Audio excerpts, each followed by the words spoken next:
বাবার ভান্ডার নামে সেবা কাজের উদ্যোগ নিয়ে মানবিকতার নজির গড়েছেন বালুরঘাট ডানলপ মোড় এলাকার ব্যবসায়িকরা। টানা 2 বছর ধরে প্রতি শনিবার দুপুরে শতাধিক দুস্থ ও অসহায় মানুষের মুখে অন্ন তুলে দিচ্ছেন তারা। প্রতি শনিবার দুপুরে ডানলপ মোড়ে ক্ষুধার্ত মানুষের হাতে তুলে দেওয়া হয় গরম ভাত, ডাল, পনিরের রসা ও সবজি। কোনো শনিবার মেনুতে থাকে পাউরুটি, মিষ্টি, কলা ও অন্যান্য শুকনো খাবার। উদ্যোক্তারা জানালেন, ঝড় বৃষ্টি উপেক্ষা করেও একদিনের জন্যও বন্ধ হয়নি এই সেবা কাজ। উদ্যোক্তাদের পক্ষে জানানো হয়, বহু মানুষ দুবেলা খেতে পান না, তাই ঠিক করেছি প্রতি শনিবার অন্তত একবেলা পেট ভরে খাওয়াবো। গত 2 বছরে 200-র বেশি মানুষ নিয়মিত এখানে খান।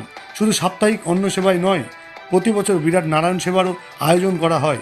সেদিন কয়েকশো দুস্থ ও অসহায় মানুষের হাতে নতুন বস্ত্র তুলে দেওয়ার পাশাপাশি মধ্যাহ্নকালীন আহারের ব্যবস্থাও থাকে। স্থানীয় বাসিন্দাদের মতে ডানলপ মোড়ের ব্যবসায়িকদের এই উদ্যোগ শহরের অন্যান্য এলাকার কাছেও দৃষ্টান্ত। এক অসহায় বৃদ্ধা বলেন, ছেলেপুলে নেই, এই বাবুরাই প্রতি শনিবার পেটের ভাত জোগান, বছরে একটা নতুন কাপড়ও দেন, ওরাই আমার ভগবান।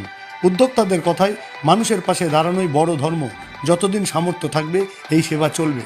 সমাজের সব স্তরের মানুষকে দুস্থদের পাশে দাঁড়ানোর আহ্বান জানিয়েছেন তারা।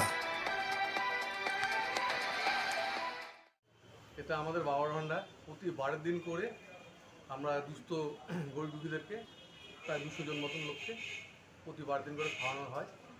কোনো দিন হয়তো খিচুড়ি দিলাম, কোনো দিনও পনির সবজি দিয়ে তরকারি দিলাম, কোনো সময় ডাল দিলাম, ডাল ভাত দিলাম, কোনো সময় শুকনো খাবারও দেওয়া হয়। এছাড়াও বছরে 1-2বার করে বস্ত্র বিতরণও করা হয় আমাদের এখানে। এই সব এই মার্কেটের সবাই মিলে, মানে ব্যবসায়ী যারা আছে তারা সবাই মিলে সবার উদ্যোগে এটা করা। তাছাড়া এইভাবে চলছে, বছর 2 হলো মোটামুটি চলছে এটা।